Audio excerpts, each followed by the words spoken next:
मौनी और सतीश की love story. नहीं, मुझे छोड़ दो, मुझे छोड़ दो, मुझे जीना नहीं, मुझे मरने दो, मुझे मरने दो। रिम्स मेंटल अस्पताल की वार्ड नंबर 4 से आवाज़ आ रही थी। 20 साल की मौनी 50 साल की महिला लग रही थी, जिनकी चेहरे की चमक चली गई थी। सांवला रंग, लंबे बाल, मौनी मूर्ति जैसी लगती थी, पर आज वह पत्थर से सख्त लग रही थी। वह 1 महीने से वहाँ भर्ती थी क्योंकि उसका मानसिक संतुलन बिगड़ गया था। उसका केस देख रही थी डॉक्टर मीना पटेल। इन्होंने उसके पीछे जीवन के बारे में जानना चाहा। इन्होंने सभी जानकारी उनके गांव अटारे जाकर ली। वह एक बहुत बुद्धिमान और बहुमुखी लड़की थी।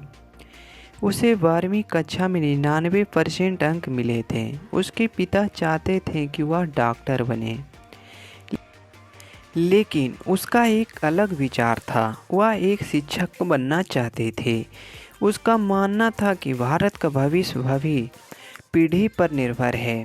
तब उसका भावी नागरिकों को लायक बनाने का सपना था। उसके पिता ने भी उसका दाखिला डीएलएड में करा दिया। फर्स्ट ईयर चालू हुआ। 2 महीने में ही वह कॉलेज में मशहूर हो गई। सांवली होने के बावजूद वह गायन, चित्रकला और सभी कलाकारों में पारंगत थी।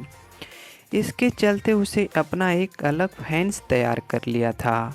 उसमें सतीश भी था। सतीश बहुत सुंदर, गोरा, कद कठी में लंबा और पैसे वाले घरानों का बेटा था। वह इस क्षेत्र में कैसे आया, यह तो प्रश्न चिन्ह था ही। कॉलेज की सभी लड़कियां उस पर फिदा थी, लेकिन उसका ध्यान सिर्फ मौनी पर था। उसे उसके बिना कुछ भी सूझता नहीं था। वह उसकी हर हरकत पर नज़र रखता था।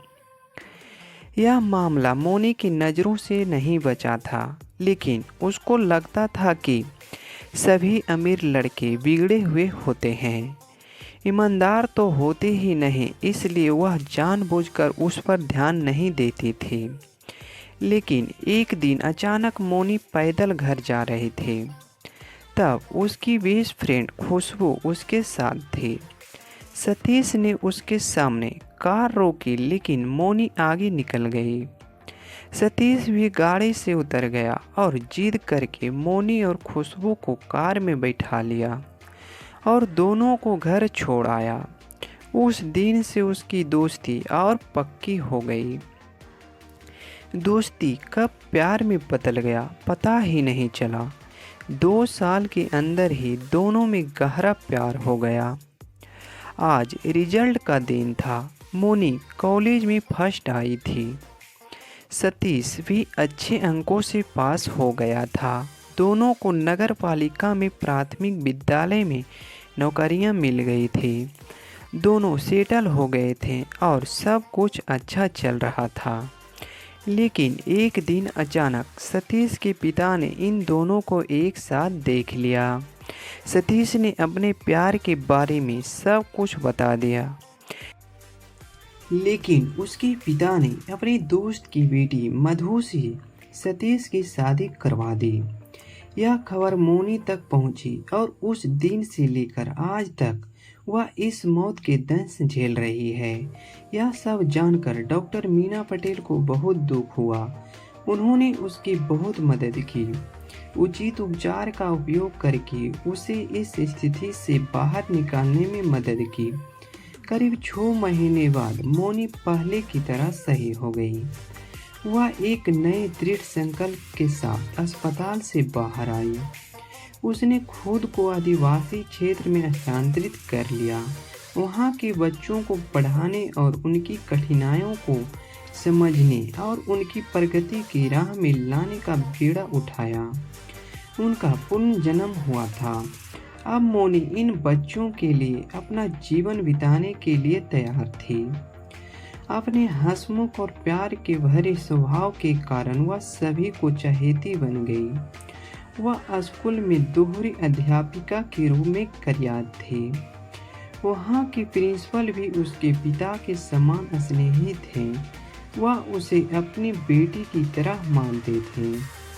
दोनों पति पत्नी मोनी को खूब लाड प्यार करते थे। मोनी को यहाँ बसे हुए अब 2 साल हो गए थे, लेकिन यादों ने उसका साथ नहीं छोड़ा था।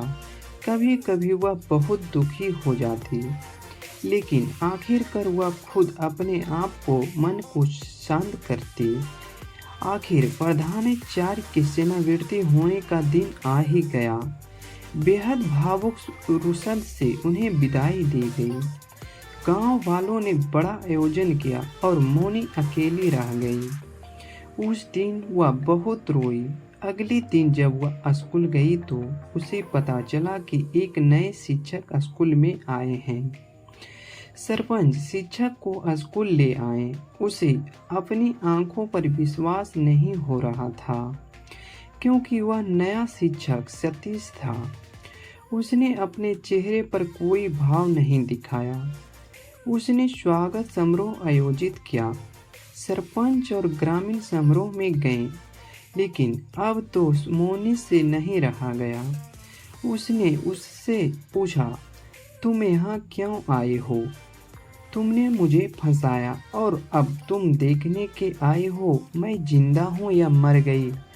यह कहते हुए उसकी आंखों से आंसू बह रहे थे। सतीश की आंखों से भी आंसू बह रहे थे। सतीश बोला, अरे सिर्फ मुझे एक बार अपना पक्ष रखने का मौका दो। और बोला, पिताजी ने मेरी कुछ नहीं सुनी और मेरी शादी मधु से करवा दी। मैंने मधु को सब कुछ बता दिया था। मैं सिर्फ मोनी से प्यार करता हूँ। मैं तुम्हें अपने दिल में जगह नहीं दे सकता। वह भी कुछ नहीं बोली। वह समझदार थी। 2 महीने बाद बाजार जाते समय अचानक मधु का एक्सीडेंट हो गया और वह इस दुनिया से चली गई।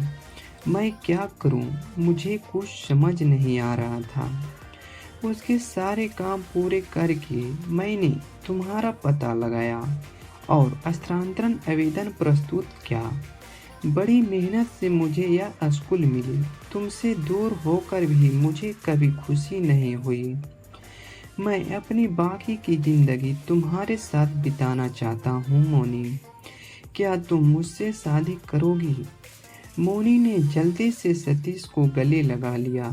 सतीश ने भी मोनी को गले लगा लिया और उस दिन से दोनों एक दूसरे के साथ रहने लगे। तो दोस्तों, ये रोमांटिक कहानी कैसी लगी कमेंट करके ज़रूर बताएंगे और हमारे चैनल को लाइक और सब्सक्राइब जरूर कर देंगे। वीडियो अंत तक देखने के लिए धन्यवाद। अब मिलते हैं अगली वीडियो में।